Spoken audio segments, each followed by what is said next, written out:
Orang beriman itu menggabungkan dua hal. Amal soleh. Kena orang ini. Dia puasa, dia sholat, dia sodako, dia berusaha menghindari dosa, plus takut. Takut nggak diterima, takut su'ul khatimah. Siapa yang jamin antum semua mati Islam? Assalamualaikum warahmatullahi wabarakatuh. Alhamdulillah Rabbil alamin. Segala puji bagi Allah Jalla Jalaluh. Dialah pencipta alam semesta ini. Dialah pemilik jagat raya ini. Dialah yang mengatur segalanya. Dialah yang menghidupkan kita. Dan dia pula yang akan mematikan kita, kemudian membangkitkan kita kembali. Dialah yang memberikan rizki kepada kita. Burung-burung yang terbang, yang keluar dari sarangnya di pagi hari dalam kondisi lapar, tapi sore hari kayak gini mereka sudah bercengkrama ya. Kita sering dengar suara cuitan mereka, sudah dalam kondisi kenyang. Dzaka Rabbul Alamin. Itu Allah Jalla Jalaluh yang maha kuasa atas segala sesuatu. Wa bihi nasta'in ala umurid dunya wad din. Dan hanya kepada Allah kita meminta pertolongan dalam menghadapi urusan-urusan dunia yang membuat kita capek,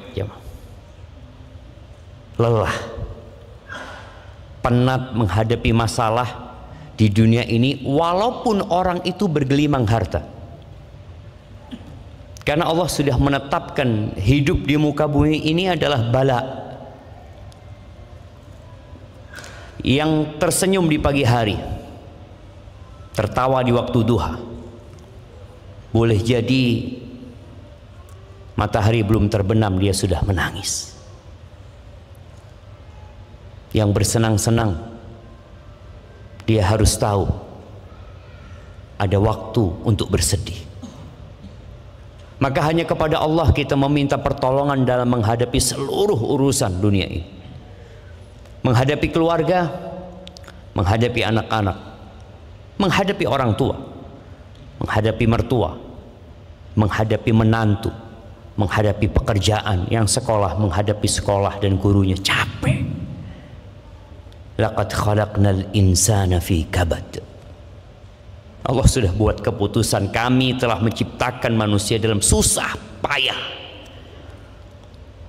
Oleh karena itu tatkala Imam Ahmad ditanya, ya Imam mata raha, Imam kapan istirahat gitu.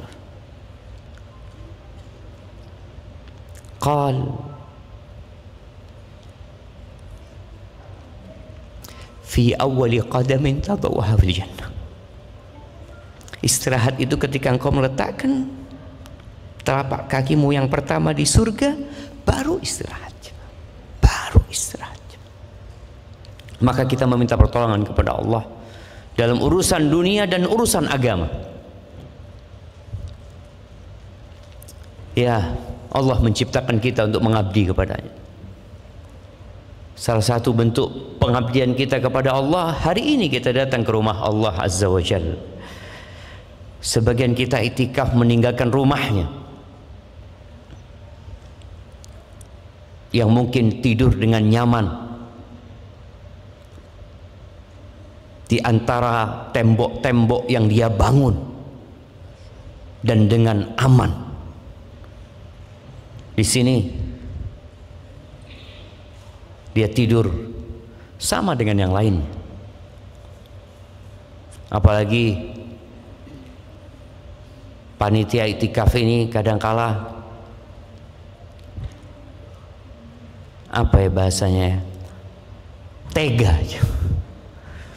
Tega panitia kajian ini, nggak ngerti siapa yang iktikaf, ini orang penting, orang nggak penting, pokoknya aturannya sama kata dia. Nggak boleh tidur di 3 soft pertama.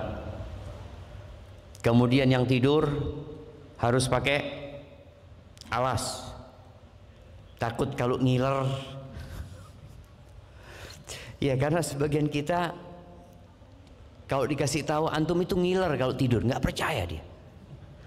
Memang pantas dia nggak percaya karena dia tidur. Orang tidur tuh nggak tahu apa-apa. Tapi ternyata bantal dia penuh dengan peta negeri kita tercinta. Baru mungkin itu menjadi bukti ya. Ya jazakallah khair buat para panitia ya, yang mereka capek lelah demi kita. Tapi ini bentuk salah satu urusan yang melelahkan dalam hidup ini. Urusan agama. Ada banyak perintah Allah Azza wa Jal dan ada larangan-larangan yang harus ditinggalkan. Dan subhanallah, di semua larangan itu mesti hati kita ada kecondongan ke dalam. Karena kalau nggak ada kecondongan, buat apa dilarang? Orang itu nggak mau, sudah gitu, nggak perlu dilarang. Tapi Allah kasih kecondongan itu.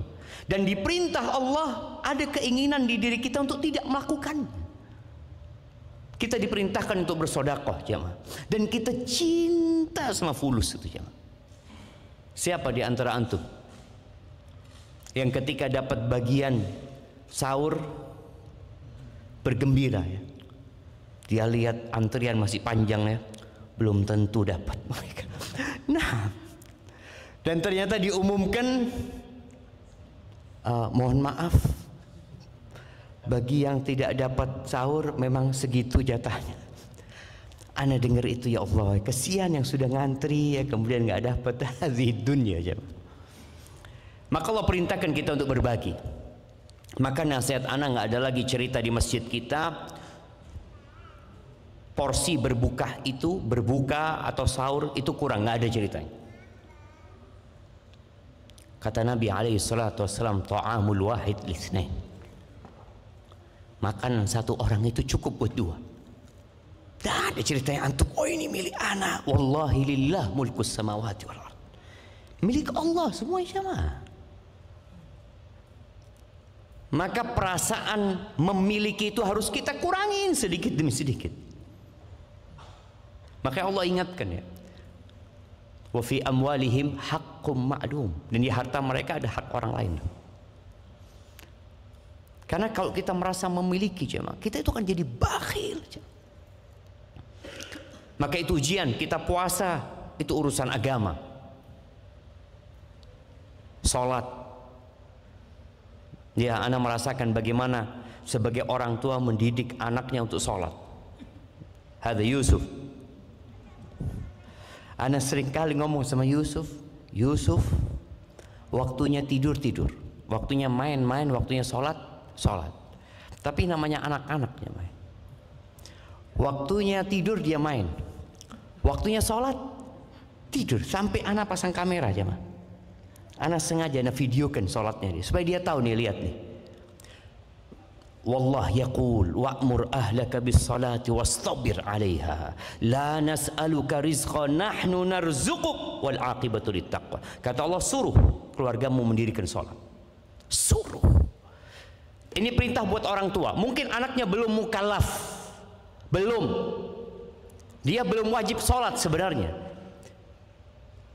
Tapi Allah memerintahkan orang tua untuk menyuruh keluarganya, anak-anaknya belajar mendirikan sholat. Dari sejak umur 7 tahun sudah disuruh.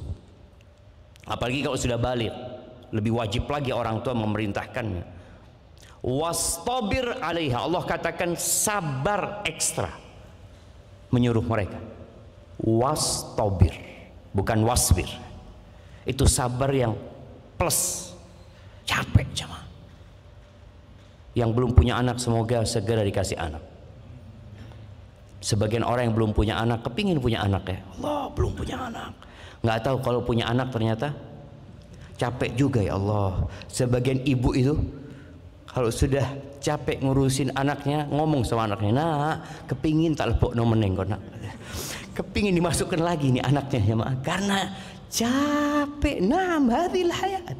Makanya minta tolong sama Allah. Allah katakan la nas'aluka rizqa, kami nggak minta rizki sama kamu.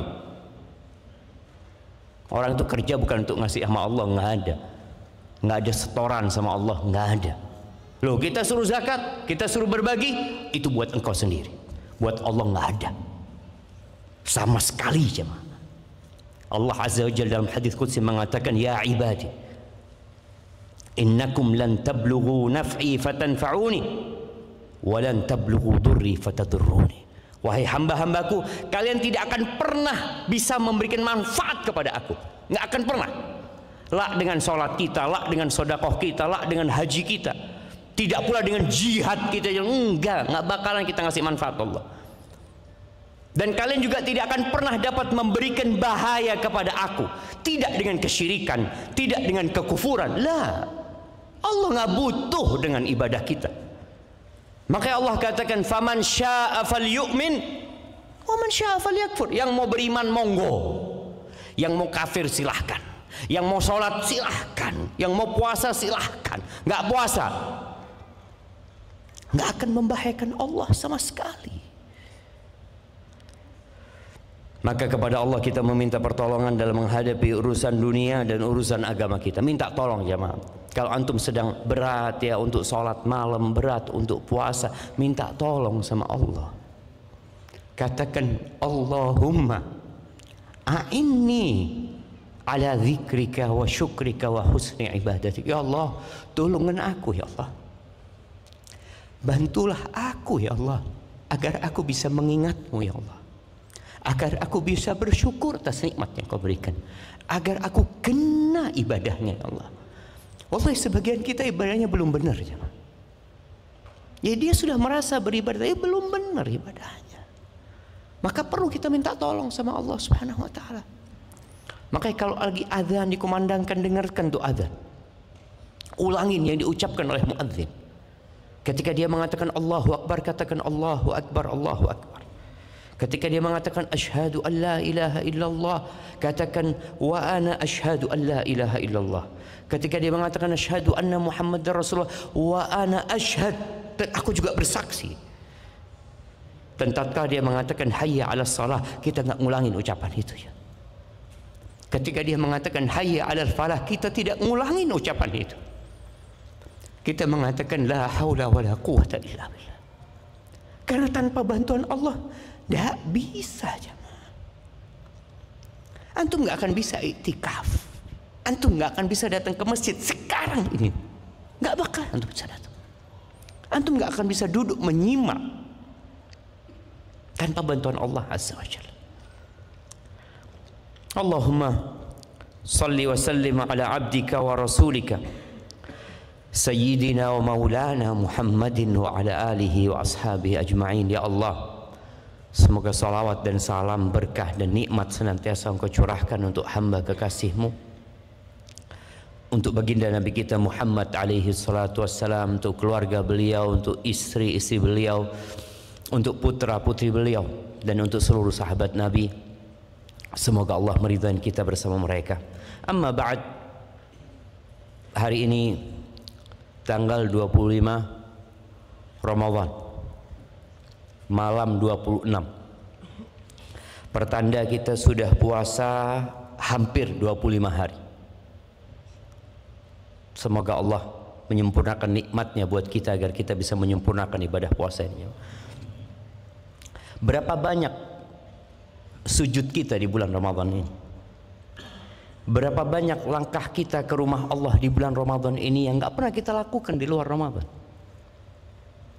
Berapa banyak huruf-huruf Al-Quran yang kita baca, yang kata Nabi alaihi salatu wassalam, man qara'a harfan min kitabillah, barang siapa yang membaca satu huruf dari kitabullah ini, dia akan dapat satu kebaikan. Wal hasanatu bi asyri amsalihha, dan Allah lipat gandakan jadi 10 kali lipat. Sebagian kita mungkin sudah hatam 1 kali. Kalau dia mau hitung Berapa pahala yang dia dapatkan? Sebagian mungkin baru setengahnya, atau sebagian 3 kali, ada sebagian 5 kali. Banyak pahalanya. Nah, banyak kalau mau ngitung-hitung pahala sama Allah Subhanahu wa taala. Belum lagi yang sedekah. Sebagian kita tiap hari ngasih takjil ke masjid 100 orang. Bicara 100 orang jemaah, man fattara sha'iman falahu mithlu ajri. Kata Nabi alaihi salatu wasallam, barang siapa yang memberikan buka kepada orang puasa, dia dapat pahala seperti pahala orang yang puasa itu jemaah. Bayangin kalau tiap hari dia 100 orang, sudah 2.500 orang sampai hari ini. Dia dapat pahala tuh orang. Allahu Akbar. Bagaimana dengan yang 1.000 orang dia kasih? Bagaimana dengan lebih dari itu? Yang sholat, man shallal isya fil jamaah kutibat lahu qiyamu nisfil lail. Barang siapa yang sholat isya berjamaah, dia dihitung qiyam separuh malam. Wa man shallal fajr fi jamaah kutibat lahu lailah, ay kutibat lahu qiyamul laila. Barang siapa yang salat subuh berjamaah, dihitung dia qiyamul lail semalam itu ya. Semalam dia salat malam. Kemudian man shalla ma'al imam hatta yansarif. Barang siapa yang salat bersama imam, salat tarawih sama imam sampai selesai, ditulis salat 1 malam dia. Padahal imamnya salat cuma sampai 8:30. Tapi Allah karim jemaah. Ditulis pahala buat dia sholat semalam. Bayangin ya, dia sholat semalam tambah sholat subuh dan isya semalam, dia dihitung sholat 2 malam ya. Hadza rahmatullah. Kemudian yang umroh Ramadan, bicara pahala kita ya. Yang umroh Ramadan ini kata Nabi SAW, ta'dilu hajjah. Umrah di bulan Ramadan itu sebanding dengan haji. Dan bicara haji, al-hajjul mabrur laisa lahu jazaa'un illa al-jannah. Haji yang mabrur nggak ada balasan lebih pantas buat dia kecuali surga. Dan Nabi juga menyatakan alaihi salatu wassalam, man hajja falam yarfuth walam yafsuq raja' ka yaum waladathu ummuh. Barang siapa yang berangkat haji kemudian dia tidak mengucapkan ucapan yang kotor, dia juga tidak berbuat dosa, berbuat maksiat, maka dia pulang seperti bayi yang baru lahir jemaah. Gimana kalau umrah Ramadan itu seperti haji bersama Rasul sallallahu alaihi wasallam? Allahu akbar jemaah. Banyak sekali pahalanya. Tapi yang jadi pertanyaan, apakah ibadah kita diterima? Apakah sholat kita, berdiri kita yang capek melawan kantuk, itu diterima? Karena semua pahala tadi yang disebutkan itu kalau diterima. Karena ada orang yang puasa, ada orang yang sholat malam, kata Nabi SAW, rubba sa'imin hadduhu min siyamihil ju' wal atash wa rubba qa'imin hadduhu min qiyamihis sahar. Berapa banyak orang yang puasa tapi nggak dapat pahala kecuali lapar dan haus, tidak ada pahalanya. Yang pahala puasa itu khusus Allah yang akan kasih, nggak ada pahala buat dia. Bahkan dia hanya mendapatkan lapar dan haus. Berapa banyak orang yang sholat malam, dia hanya mendapatkan capek begadang. Bas, pulang taraweh, pulang sholat malam, nggak dapat pahala. Maka kita perlu di akhir Ramadan ini untuk bermuhasabah. Jangan-jangan tidak diterima lagi saja. Ahibati fillah, di surat Al-Mu'minun, surat Al-Mu'minun ini dimulai dengan qad aflahal mu'minun. Suratnya orang-orang yang beriman. Allah menyebutkan telah beruntung orang-orang yang beriman. Allah sebutkan sifat-sifat mereka jamaah, panjang sekali jamaah. Di ayat 57 sampai 60 Allah Azza wa Jalla menyebutkan Di antara kriteria mereka, kriteria tambahan ini jemaah. Innalladzina hum min khasyati rabbihim musyfiqun. Mereka adalah orang-orang yang sangat takut sama Allah. Dia tahu dengan kebesaran Allah. Dia tahu, Allah tahu ketika dia berbuat dosa. Allah ngelihat dosa dia satu persatu. Dia tahu bahwa dia berbuat dosa dengan nikmat yang Allah berikan. Iya, dia nggak akan bisa berbuat dosa kecuali dengan nikmat yang Allah berikan. Itu nikmat Allah turun, dosa kita diangkat. Jadi orang beriman itu takut sama Allah. Dia sangat cemas. Walladzina hum biayati rabbihim yu'minun. Dia beriman dengan ayat-ayat Allah, dengan tanda-tanda kebesaran Allah, beriman dengan tanda-tanda yang diciptakan Allah, dengan tanda-tanda yang Allah turunkan, firman-Nya Al-Qur'anul Azim. Dia percaya. Maka kita ini ketika bulan Ramadan, kalau kita baca Quran sama artinya, kita akan lewat tuh ayat-ayat yang membuat kita takut.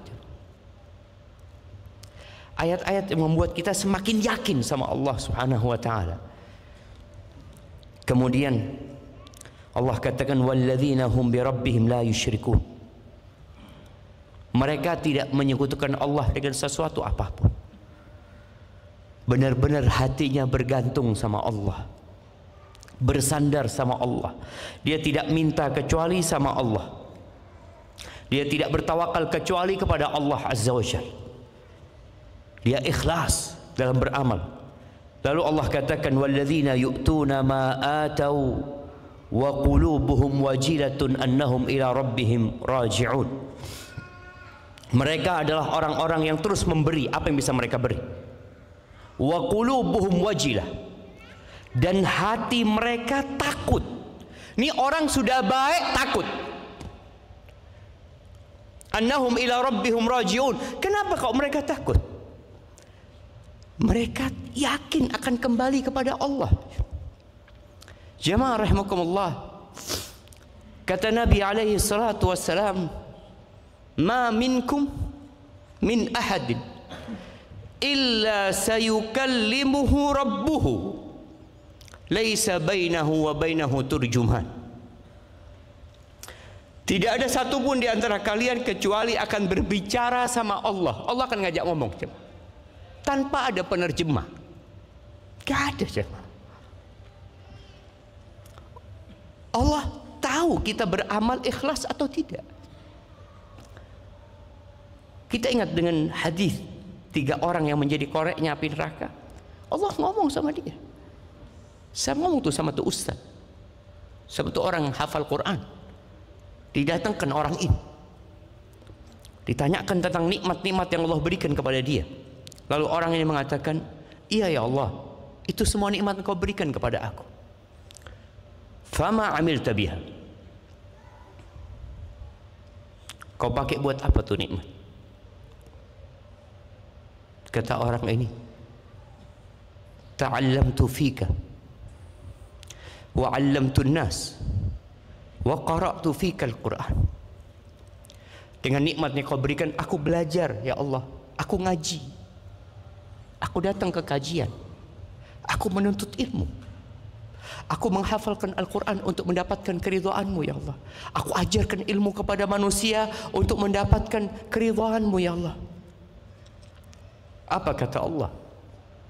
Kadzabta, bohong kau, bohong kau. Innama ta'allamta liyuqala alim wa qara'ta liyuqala qari. Engkau selama ini belajar hanya untuk mendapatkan gelar alim ulama, ustaz, dai, kiai. Engkau belajar untuk itu. Dan engkau menghafal Al-Quran hanya untuk mendapatkan gelaran Al-Qari. Fulan hafal Quran, fulan suaranya bagus kok jadi imam, waqad qil. Dan engkau sudah dapatkan itu, selesai udah. Makanya kenapa tuh orang-orang yang berbuat baik takut? Karena Karena tahu, Allah tahu dengan apa yang dia lakukan dan untuk siapa dia berbuat. Kemudian bagaimana orang yang mati syahid, bagaimana orang yang dermawan ya. Ternyata semuanya bukan karena Allah Subhanahu wa taala. Jamaah rahimakumullah. Al-Hasan Al-Basri dia menyebutkan tentang bagaimana orang beriman. Hasan mengatakan, innal mu'min jama'a ihsanan wa syafaqah. Orang beriman itu menggabungkan dua hal. Amal soleh.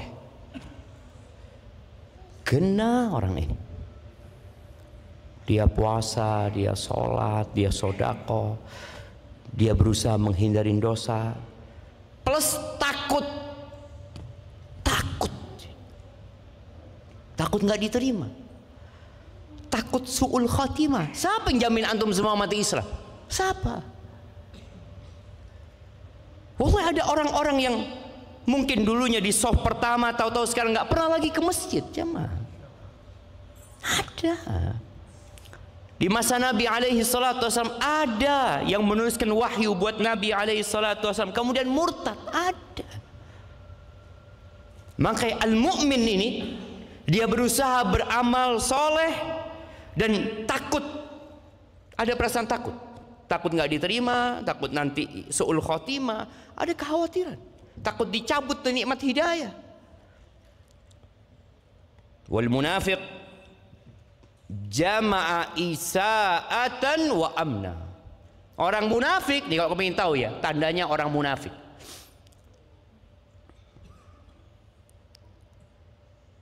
kira-kira ada nggak munafik di masjid kita? Jamaah, coba antum toleh kanan kiri, coba lihat apa ini fulan munafik ya. Nggak tahu gitu. Tapi di masa Nabi alaihissalam ada. Ketika Nabi alaihissalam membacakan ayat-ayat itu, mereka dengar, mereka ada. Orang munafik itu jamaah isa'atan wa amna. Wis amali ndak gena, merasa aman. Nggak ada perasaan takut, nggak ada tangisan dia menyesali dosanya, nggak ada. Jadi orang munafik ini tandanya dia itu sholatnya kurang, puasanya kurang, ngajinya kurang, tapi merasa wis gena, merasa kayak orang paling apik. Itu orang munafik. Sedangkan mukmin terus takut. Aisyah radhiyallahu taala anha ketika turun ayat tadi, mereka adalah orang beriman itu orang yang berbuat apa yang mereka lakukan, terus mereka takut. Aisyah bingung, apa mereka ini orang mukmin ini berbuat dosa kemudian takut gitu. Kata Nabi SAW, la yabnatas siddiq, bukan orang yang mencuri. Dipikir ayat itu maksudnya orang yang mencuri, kan takut dia, takut dihukum nanti di akhirat ya. Kemudian orang yang berzina, orang yang minum khamar, pantaslah dia takut. Pikirnya Aisyah ayat itu berkaitan dengan para pelaku dosa. Kata Nabi SAW, la yabnata siddiq walakin, enggak, bukan itu maksudnya. Huwallazi yusalli wa yasumu wa yatasaddaq. Yang dimaksud dengan ayat ini adalah orang yang sholatnya rajin, yang puasanya tekun, yang suka bersodakoh, wahum yakhafun an la yutaqabbal minhum. Tapi mereka takut amalannya nggak diterima sama Allah. Ulaika yusari'una fil khair, itu orang berlomba-lomba dalam kebaikan tapi takut. Ahibati fillah, Al-Imam Bukhari dalam kitab sahihnya, beliau menyebutkan sebuah bab yang judul babnya ini mengatakan babu khaufil mu'min an yahbita amaluhu wa huwa la yash'ur. Bab kekhawatiran orang beriman amalnya gugur dia nggak merasa. Kan kita sekarang beramal ya, sholat, puasa, kita beramal. Orang mukmin itu perlu takut, jangan-jangan nanti di hari kiamat tatkala kita sudah berpikir ada banyak amalan dalam catatan kita, ternyata gugur semua, batal amalan itu jemaah, nggak diterima sama Allah Azza wa Jalla. Atau ada perbuatan yang menyebabkan amalan itu gugur.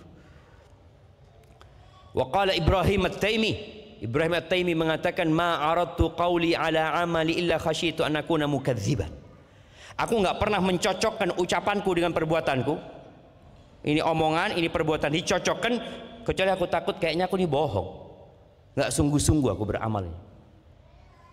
Kalau ngomong genah jamaah tentang ibadah, tapi ketika dicocokin kok kayaknya enggak ya. Nih kita nih di akhir Ramadan perlu mencocokkan ucapan kita dengan amalan kita. Bicara tadi, orang mukmin itu rajin beribadah, tekun, soleh, tapi takut. Orang munafik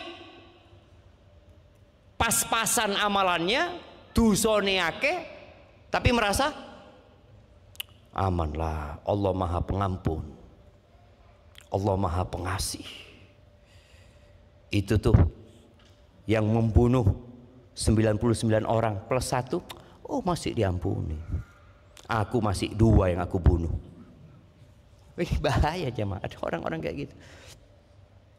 Kata Ibn Abi Mulaikah, seorang tabi'in, dia mengatakan, adraktu salasin min ashabin Nabi sallallahu alaihi wasallam. Aku pernah berjumpa dengan 30 sahabat Nabi. Kan tabi'in itu yang melihat sahabat dalam kondisi beriman, walaupun satu disebut tabi'in, ketemu dengan sahabat. Ini ketemu sama 30 sahabat. Kata dia, kulluhum yakhafun nifaqa ala nafsih. Semuanya takut dirinya munafik. 30 sahabat Nabi itu takut dirinya munafik. Ma minhum ahadun yaqul, nggak ada satupun di antara mereka yang mengatakan imanku seperti imannya Jibril, seperti imannya munafik. Nggak ada.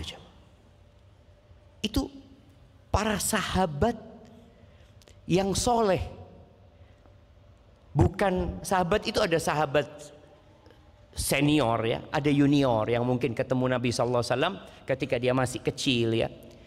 Kata Al-Hafidh Ibnu Hajar dalam kitabnya Fathul Bari menyebutkan siapa sih sahabat yang dijumpai sama Ibn Abi Mulaikah. Dia sebutkan Aisyah, istrinya Nabi SAW, wa ukhtuha Asma, dan Asma binti Abu Bakar. Asma ini rajin ibadah, rajin sodakoh, sama Aisyah ini bersaing kalau urusan sodakoh. Aisyah ini puasanya puasa dahar, dia puasa sepanjang tahun kecuali di hari-hari yang dilarang. Sodakohnya Aisyah apa aja dapat fulus dibagikan, sampai pernah Aisyah ini dihajar sama keponakannya, sama Abdullah bin Zubair.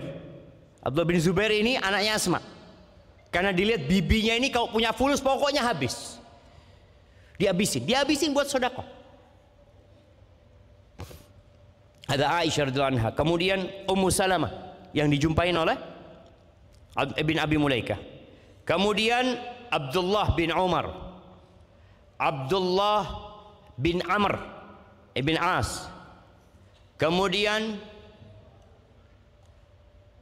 Abdullah bin Abbas radhiyallahu anhum. Siapa lagi? Abdullah bin Zubair. 4 sahabat yang namanya Abdullah. Jadi antum itu kalau ngasih nama anak jangan mikir cari nama yang tidak ada di Jember. Ya apa ya? Sudah banyak Abdullah, Ustaz. Iya, tidak apa-apa.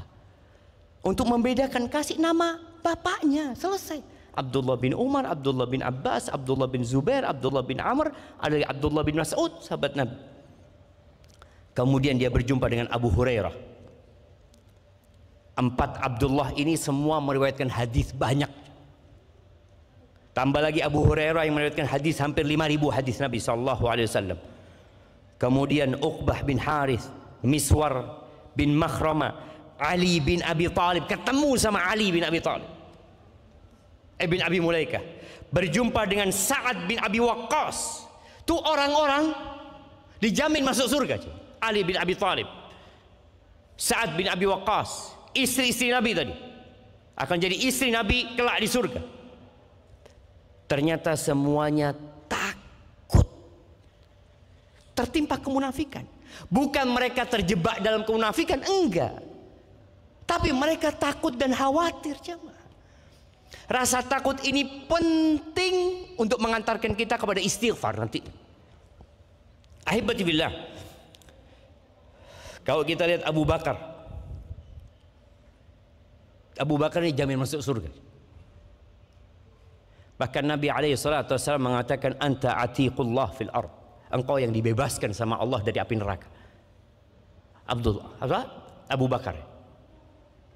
Tapi ketika dia mau mati atau ketika dia sedang sendiri, Abu Bakar itu kadang-kala pegang lidahnya. Dia mengatakan, hadzal ladzi awradanil mawarid, kata dia. Ini nih lidahku ini yang akan memasukkan aku ke tempat-tempat kebinasaan, kata dia. Bahkan ketika dia mau meninggal dunia mengatakan, ya laitani uqdim ala rabbi kifafan lali wala alayya. Aku berharap kalau aku ketemu sama Allah itu impas, kata dia.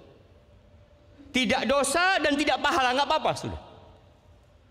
Bayangkan orang kayak Abu Bakar takut, ya. Sebagian kita kadang-kala kalau duduk itu mulai mengingat kebaikan-kebaikan dia. Oh, saya sudah umroh, saya sudah haji, saya sudah sedekah, saya sudah bangun masjid, saya sudah bangunkan rumah buat janda, saya memberikan santunan. Subhanallah, ini Abu Bakar dia berpikir kalau impas aku sudah cukup, kata dia. Itu karena takutnya dia kepada Allah Azza wa Jalla. Umar bin Khattab radhiyallahu taala anhu, yang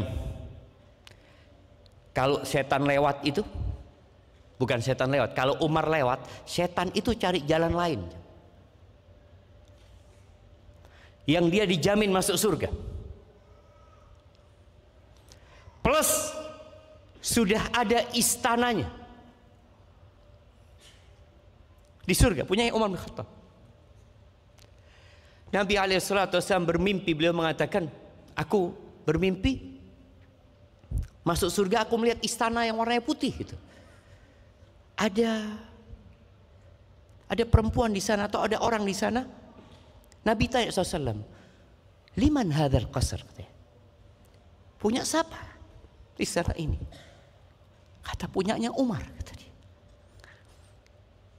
Itu Nabi SAW langsung pergi karena tahu Umar ini pencemburu. Ketika Rasulullah SAW cerita kepada Umar bin Khattab, Umar berkata, ya Rasulullah, masa aku akan cemburu kepadamu ya Rasulullah? Itu Umar ketika Nabi SAW meninggal dunia, dia datang ke Hudzaifah ibnul Yaman. Hudzaifah ibnul Yaman ini satu-satunya sahabat yang dikasih list namanya orang-orang munafik. Dia pegang tuh list, fulan. Abu Bakar nggak tahu, Ali nggak tahu, Utsman nggak tahu, Umar nggak tahu. Hanya Hudzaifah bin Yaman. Ketika Nabi SAW meninggal dunia, dia datang kepada Hudzaifah. Ya Hudzaifah, anshuduka billah. Hudzaifah, aku minta dengan nama Allah. Asammani minhum. Apakah Nabi SAW menyebutkan namaku termasuk munafik? Umar takut. Radhiyallahu ta'ala anhu. Kalau Umar takut, gimana dengan kita, jemaah? Gimana dengan kita? Ahibati fillah, kalau bicara syarat diterimanya amalan, Insya Allah sudah maklum. Dua syarat. Yang pertama, ikhlas dan sesuai dengan tuntunan Rasulullah SAW, al-mutabah. Semoga ibadah yang kita lakukan sudah sesuai dengan tuntunan Rasul SAW. Puasa kita, salat kita, sedekah kita. Adapun berkaitan dengan ikhlas, maka nggak bisa antum datang ke ustaz menanyakan. Kalau sesuai dengan sunnah, antum bisa tanya, Ustaz, ana sholat kayak gini, bener nggak Ustaz? Oh nggak, salah. Contohnya, nih orang sholat witir 2 kali. Sholat witir terawih, sholat malamnya witir lagi. Nggak boleh, nggak ada witir 2 kali. Seharusnya witirnya sekali. Bisa ditanyakan kepada ustaz. Zakat fitrah, umpamanya kemarin Ustaz Yasir sudah menjelaskan. Zakat fitrah itu 1 sok berapa liter? 3,3 liter kira-kira. Kalau beras mungkin. Tahu antum mengeluarkan cuma 2 liter. Oh, tahu kita. Oh enggak bisa. Enggak benar nih. Bisa ditanyakan ke ustaz. Atau orang tanya sama Ustaz, anak itu telat bangunnya Ustaz, tidak sahur. Anak lihat sudah jam 6. Ya, terpaksa anak minum Ustaz. Takut tidak kuat Ustaz, kata dia. Iya. Tidak puasa berarti antum. Harus ganti. Itu bisa ditanyakan ke Ustaz. Tapi kalau ikhlas antara antum sama Allah SWT, apa sih yang antum harapkan dari amalan itu? Ahibati fillah, berkaitan dengan diterimanya amalan ini, Syekhul Islam rahimahullahu ta'ala mengatakan, wa inda ahli sunnati wal jamaah, dan menurut ahli sunnah wal jamaah, yutaqabbalul amalu mimman ittaqallah fihi, amalan itu akan diterima ketika orang ini bertakwa kepada Allah di amalan itu. Salat, di salatnya dia bertakwa kepada Allah. Allah kan mengatakan jalla jalalu, innama yataqabbalullah minal muttaqin. Allah hanya menerima dari orang-orang yang bertakwa. Ketika orang ini bertakwa kepada Allah di salatnya, maka salatnya akan diterima insyaallah. Fa'amilahu khalisan lillah muwafiqan li amrillah. Itu amalan itu dia kerjakan ikhlas dan sesuai dengan tuntunan. Famanittaqahu fi amalin taqabbalahu minhu. Barang siapa yang bertakwa kepada Allah di amalan tersebut, insyaallah Allah terima amalannya. Wa in kana 'asiyan fi ghairihi. Walaupun dia punya dosa di tempat lain. Kenapa ini perlu dijelaskan? Karena ada orang yang puasa tapi tetap berbuat dosa. Ada orang sholat tetap berbuat dosa. Lalu kata orang, wis tidak usah sembahyang, wis lihat pancet dosa kok ngono. Disuruh berhenti dia berbuat ibadah, enggak boleh. Kalau dia bertakwa kepada Allah di amalan itu diterima insya Allah. Walaupun di bab lain dia mungkin berbuat dosa, punya dosa. Siapa yang enggak berbuat dosa, jamaah? Wa man lam yattaqi fihi lam yutaqabbal minhu. Dan barang siapa yang tidak bertakwa kepada Allah di amalan itu, maka enggak akan diterima. Walaupun dia di amalan lain dia taat. Orang ini haji loh, belum tentu puasanya orang haji diterima. Belum tentu puasanya orang yang sholat diterima, belum tentu. Karena semua amalan itu sendiri-sendiri, jamaah. Walaupun nanti akan ada yang namanya penggugur amalan nanti. Ketika orang melakukan kesyirikan, semua amalannya bakal gugur. Tapi ada yang peramalan. Ketika dia riak di sholatnya, tapi nggak riak di puasanya, ya puasanya diterima, sholatnya nggak diterima. Sodakoh gitu, dia umpamanya sodakoh 100 juta riak, sodakoh 2000 ikhlas, yang 2000 tetap diterima. Bukan gara-gara yang riak itu kemudian yang 2000 ditolak, enggak. Ahibati fillah, maka jangan pernah meremehkan amalan sekecil apapun. Di bulan Ramadan ini tidak semuanya punya harta buat berbagi. Waktu Ustadz Sabil kajian menjelaskan bahwasanya sedekah itu ada 3 macam. Ya, ini pertanyaan pertama. Sedekah itu ada 3 macam. Ada kuis buat yang umum. Sedekah itu ada 3 macam. Nah, siap, fadhal. Sedekah dengan harta, dengan manfaat, sedekah dengan manfaat, sedekah dengan akhlak. Nah, kasih hadiahnya, masya Allah, barakallahu fikum. Iya, sedekah dengan harta itu yang paling utama kalau kita punya harta. Tapi sebagian kita nih, sebagian mahasiswa, gimana mau sedekah sama harta, Ustaz? Kita mau pulang aja nggak bisa. Kontrakan nunggak, maafi fulus. Tapi ada yang kedua, sedekah dengan manfaat. Kita bantu orang bagi, berbuka. Antum lihat orang ngangkat air, antum bawa air. Antum ngambilkan air buat jamaah yang sholat di shaf pertama ngasih. Padahal ini air bukan punya antum. Antum cuma manfaat mengambilkan. Itu sedekah. Kemudian yang ketiga, sedekah dengan akhlakul karimah. Di antaranya senyum. Kata Nabi SAW, tabassumuka fi wajhi akhika sedekah. Senyummu kepada saudaramu sedekah. Maka tolong antum nih yang di sini di masjid, antum sudah saling kenal kanan kiri ini? Enggak juga, siapa? La fulus sedekah wala manfaat sedekah. Senyum enggak? Sama temannya di sebelahnya? Sinis apa? Coba antum kenalan dulu, baru kita lanjutkan jemaah. Nah, fadhal. Yang belum kenalan, senyum, ahlan, siapa namanya? Nih, bentuk antum itu akhlaknya kurang, duduknya berjauhan. Itu sudah. Antum nggak mau dekat sama saudaranya. Mau kenalan, aduh, jauh. Nggak perlu kenalan, kata dia. Allah yahdikum jemaah. Semoga Allah kasih hidayah buat antum. Nah, maka kalau kajian tuh duduknya yang rapat ya. Rapat duduk supaya kita bisa sedekah dengan senyuman. Ketika antum salaman sama saudara antum, wallah jemaah, dosa-dosa antum berjatuhan.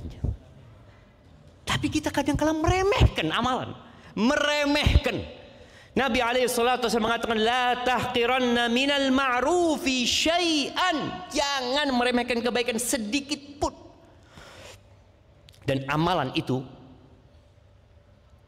walaupun sedikit, tapi kalau diterima sama Allah, maka jangan ditanya balasan.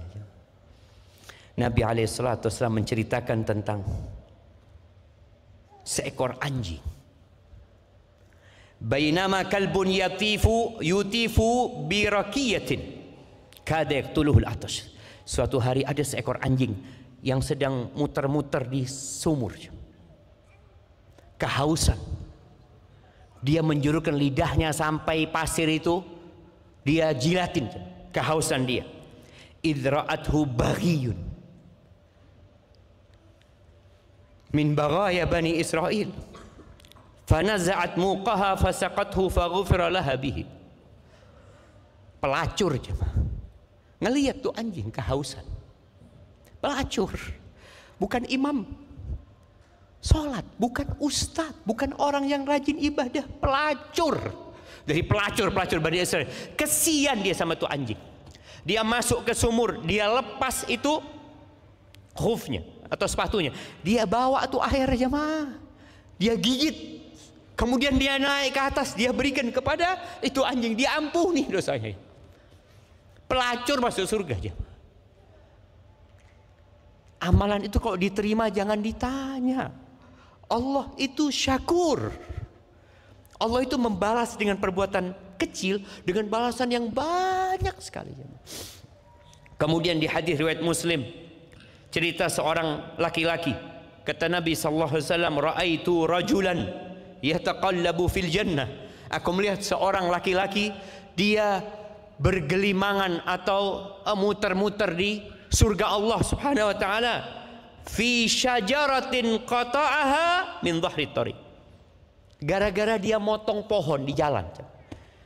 Kadang-kala ada pohon yang ganggu di jalan ya. Orang ketika lewat mobilnya kena atau ganggu di jalan. Dia potong tuh pohon, masuk surga jemaah. Tuh, jangan pernah meremehkan perbuatan.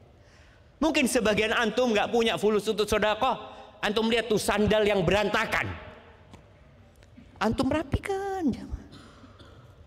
Orang itu keluar langsung pakai sandal. Ini mungkin remeh jemaah. Tapi kalau diterima sama Allah, surga nunggu. Ahibati fillah.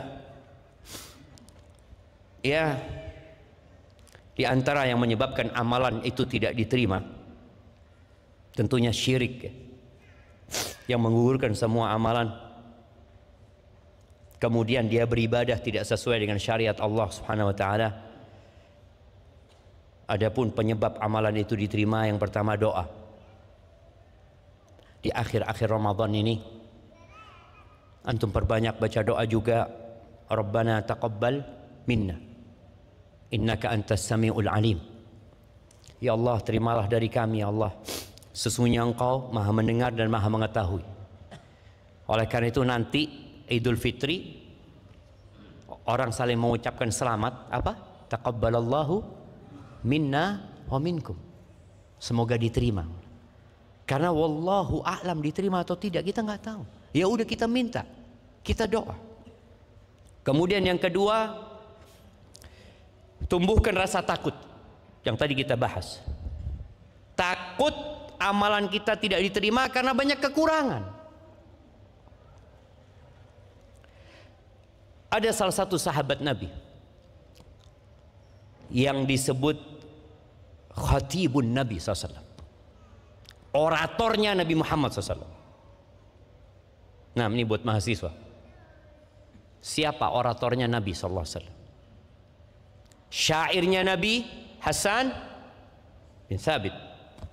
Nah, oratornya Nabi SAW siapa? Jadi kadangkala jamaah, delegasi-delegasi bangsa Arab itu datang ke Madinah ya. Mereka itu nantang. Bawa orator, bawa penyair. Nanti penyair mereka mengucapkan syair, lalu oratornya ceramah ya. Lalu Nabi SAW panggil oratornya Nabi SAW. Dipanggil penyairnya Nabi SAW. Kata mereka, nggak ada apa-apa orator kita sama penyair kita dengan mereka semuanya. Nah, siapa oratornya Nabi SAW? Nah, Thabit ibn Qais ibn Syammas. Nah, kasih hadiahnya. Masya Allah. Nah, kasih Nasir. Thabit ibn Qais bin Syammas ini nggak ke masjid, nggak kelihatan sama Nabi SAW. Di mana Thabit ini? Akhirnya Nabi SAW kirim orang, coba cari tahu ya. Cari tahu Thabit ini di mana kok nggak ada. Lalu sahabat mengatakan, ana a'lamu laka ilmahu ya Rasulullah. Aku akan cari berita tentang dia. Keluar dari masjid dicari tahu, ternyata ada di rumahnya. Nangis Thabit ini. Nangis dia. Faqala ma bika ya Thabit. Ada apa sama engkau ya Thabit? Kata Thabit, syar. Ada kejahatan sama aku, kata dia. Ada kejelekan sama aku. Ada keburukan sama diriku. Wa ayyu syarr? Keburukan apa? Kata dia. Qad habita amali. Amalanku gugur semuanya, kata dia. Allah berfirman, kata dia. Ya ayyuhalladzina amanu la tarfa'u aswatakum fawqa sautin nabi. ولا تجهروا له بالقول كجهر بعضكم لبعض أن تحبط أعمالكم وأنتم لا تشعرون. Allah mengatakan, wahai orang-orang beriman, jangan kalian mengangkat suara kalian di atas suara Nabi SAW. Jangan keras-keras kalau ngomong seperti ngomong sama orang lain, kalau ngomong sama Nabi SAW, karena itu bisa menyebabkan amalan kalian gugur, kalian nggak merasa. Dan Thabit ini suaranya keras, dia khatib, dia orator, keras suaranya dia. Dia lalu mengatakan, wa ana qad yartafi'u sauti ala sautin Nabi SAW. Suaraku kadang-kala lebih tinggi dari suara Nabi SAW. Aku takut amalanku gugur. Akhirnya orang ini kembali menjumpai Nabi SAW. Dikasih tahu ada apa sama Thabit. Lalu Nabi SAW mengatakan kepada orang ini, "Ud ilaih, engkau kembali jumpai Thabit. Wa qul lahu innaka lasta min ahli nar walakinnaka min ahli jannah." Sampaikan kepada dia, engkau bukan penghuni neraka, engkau penghuni surga. Bayangin jemaah. Jadi kita perlu menumbuhkan rasa takut. Jangan-jangan amalanku gugur gitu loh. Jangan-jangan gak diterima amalanku. Ketika orang merasa kurang, maka dia akan banyak istighfar, akan mohon ampun sama Allah Azza wa Jalla. Di surat Al-Baqarah ayat 199, Allah menceritakan di awal-awal surat itu, di awal ayat ini 195 mungkin ya, cerita tentang haji. Bagaimana orang yang berangkat haji. Puncak ibadah haji itu apa? Wukuf di Arafah. Dan kita tahu tadi pahala haji seperti apa. Ketika orang itu selesai wukuf, mereka akan meninggalkan Arafah untuk menuju ke Muzdalifah. Selesai sudah, seakan-akan hajinya sudah selesai. Karena yang lainnya bisa dikerjakan menyusul. Allah Azza wa Jalla mengatakan, "Tsumma afidhu min haitsu afadhan nas." Bertolaklah kalian dari tempat orang itu bertolak. Dari Arafah. Wastaghfirullah, innallaha ghafurur rahim. Kalian beristighfarlah, mohon ampun kepada Allah. Sesungguhnya Allah itu Maha Pengampun, Maha Pengasih. Subhanallah jemaah. Ana ketemu dengan jemaah haji dari Bondoso, rahimahullah. Dia ketika sampai Madinah, dia tanya sama Ana, "Ustadz, Ana mau tanya Ustadz, bukankah orang yang haji itu pulang seperti bayi yang baru lahir? Tapi kenapa Allah suruh kita istighfar Ustadz ya? Istighfar dari dosa yang mana Ustadz?" Dia dengan polosnya mengatakan itu. Maka di sini kita perlu tahu, selesai sholat kita ngomong apa? Astagfirullah jemaah. Karena tadi ada banyak kekurangan. Kita itu diciptakan kullu bani Adam khata'. Semua anak Adam berbuat salah dan banyak salahnya. Banyak salahnya. Maka di antara doa istiftah itu apa? Allahumma ba'id baini wa baina khataayaya kama ba'adta bainal masyriqi wal maghrib. Bayangin ya, kita memulai sholat, kita mau buka beribadah kepada Allah, yang kita minta Allahumma ba'id baini wa baina khataayaya, ya Allah jauhkan aku dari dosa-dosaku. Tadi waktu subuh antum baca, zuhur antum baca, asar antum baca. Terus kita minta sama Allah supaya dijauhkan dari dosa. Dan ini menjadi sebab diterimanya amalan juga jemaah. Kita merasa ada kekurangan, maka istighfar, perbanyak istighfar. Dan sepertiga malam akhir. Sepertiga malam akhir itu waktunya orang-orang soleh. Sholat, berdoa. Ketika masuk waktu sahur, apa kata Allah tentang mereka? Allah mengatakan, kanu qalilan minal laili ma yahja'un wa bil ashari hum yastaghfirun. Mereka adalah orang-orang yang kalau malam itu tidurnya sedikit. Dan alhamdulillah yang iktikaf atau yang di rumah pun Ramadan ini berusaha mengurangi tidur. Iya, malam itu tidurnya sedikit. Dan di waktu sahur selesai dia ibadah, selesai dia sholat ya. Wabil ashari hum yastaghfirun. Mereka istighfar. Maka antum kalau habis sahur itu manfaatkan waktu untuk istighfar. Di antara bentuk istighfar itu baca apa? Allahumma innaka afuwun tuhibbul afwa fa'fu anni. Itu juga minta ampun sama Allah, bentuk minta maaf sama Allah. Maka jangan sampai habis sahur ya antum ngobrol. Karena sering lihat kadang-kala jamaah ini habis sahur di masjid ini masih ngobrol ya, menikmatin makan minum sampai titik darah penghabisan.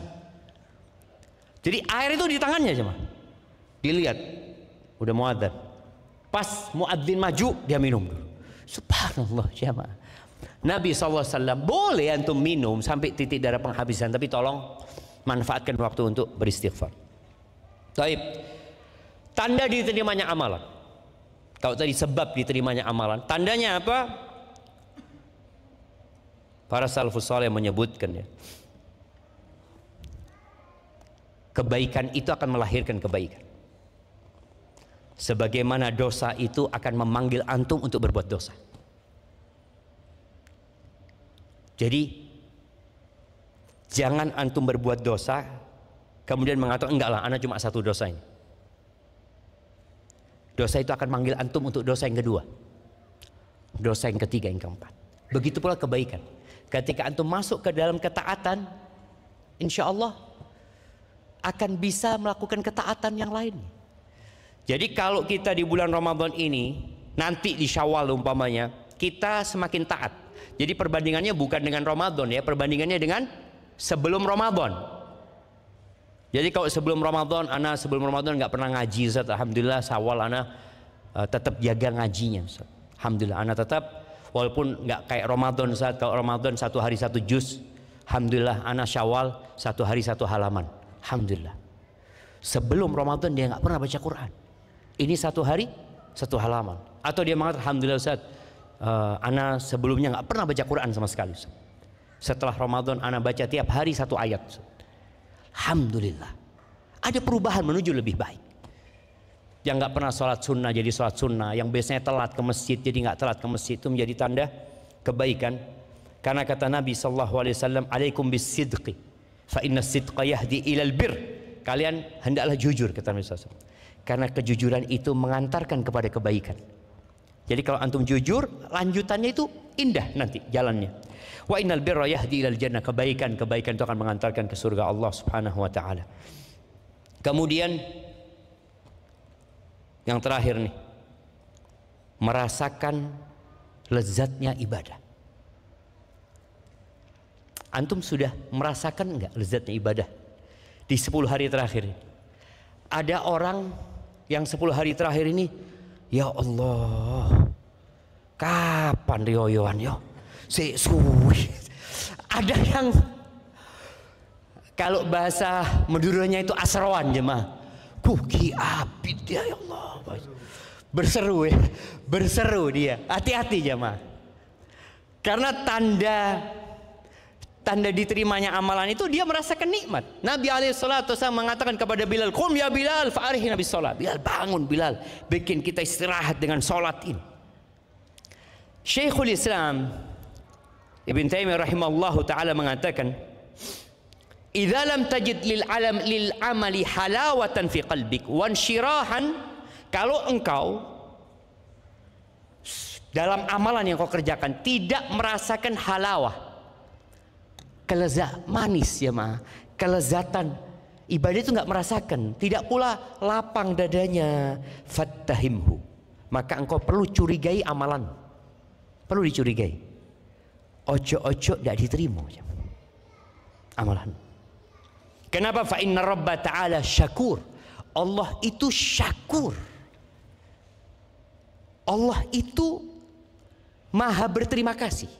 Tadi syakur itu membalas amalan yang sedikit dengan balasan yang besar sekali. Itu pelacur cuma ngasih minum jamaah, ngasih minum anjing, diampuni dosanya, dikasih hidayah, petunjuk, masuk surga Allah Azza wa Jalla. Tuh orang cuma motong dahan pohon di jalan, cuma itu yang dia kerjakan. Allah itu syakur. Maka tadi kalau antum beramal kemudian tidak merasakan kelezatan dalam amalan itu, maka perlu kita curigai. Jangan-jangan ya tidak diterima amalan. Coba antum mulai bermuhasabah ya. Orang itu dikasih pahala kok nggak mau. Lailatul Qadar itu lebih baik dari 1000 bulan. Di malam-malam ini antum akan lihat pasar itu rame, macet. Orang mau itikaf di Masjid Jami. Pernah ngeliat antum? Pernah ngeliat Jember macet karena orang mau itikaf di Masjid Jami? Macetnya kemana? ke pasar. Allah mengatakan Lailatul Qadri khairun min alfi syahr. Nih satu malam Lailatul Qadar lebih baik dari 1000 bulan. Orang masih mikir perutnya, masih mikir bajunya, masih mikir ngobrolnya. Nabi alaihi salatu wasallam ketika masuk 10 hari terakhir, istrinya ditinggal. Istrinya ditinggal. Halal istrinya ditinggal sama Nabi SAW. Enggak. Tapi kadang-kala kita ini merasa berat, nggak merasakan lezatnya ibadah. Bahkan tiap hari yang dilihat, kapan Id ya? Terus Id datang jamaah. Seharusnya kita yang dihitung itu adalah hitung Lailatul Qadar ini. Oh, masih ada kesempatan malam 26 nih. Mudah-mudahan. Boleh jadi malam 26 ini. Boleh jadi besok. Boleh jadi terus. Id datang insyaallah jamaah. Barakallahu fiik. Itu mungkin yang dapat ana sampaikan. Tinggal satu hadiahnya. Oh, buat akhwat hadiahnya.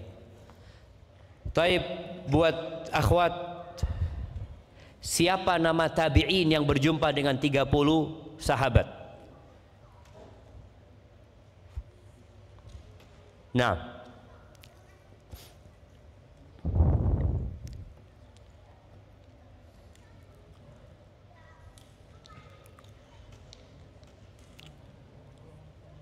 iya. Ada yang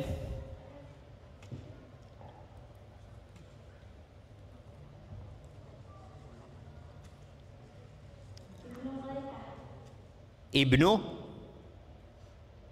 Mulaikah. Iya, nggak apa-apa sudah.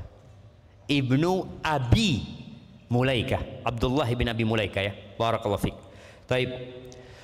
Jamaah, itu yang dapat saya sampaikan, kurang lebihnya mohon maaf. Sebentar lagi antum akan berbuka. Tolong manfaatkan waktu yang sedikit ini untuk memperbanyak doa. Kadang-kala orang sambil berbuka nunggu adzan ngobrol ya. Padahal orang yang puasa itu punya doa mustajab pula ketika sedang berbuka. Hadza wa sallallahu ala nabiyyina Muhammadin wa ala alihi washabbihi wasallam. Assalamualaikum warahmatullahi wabarakatuh.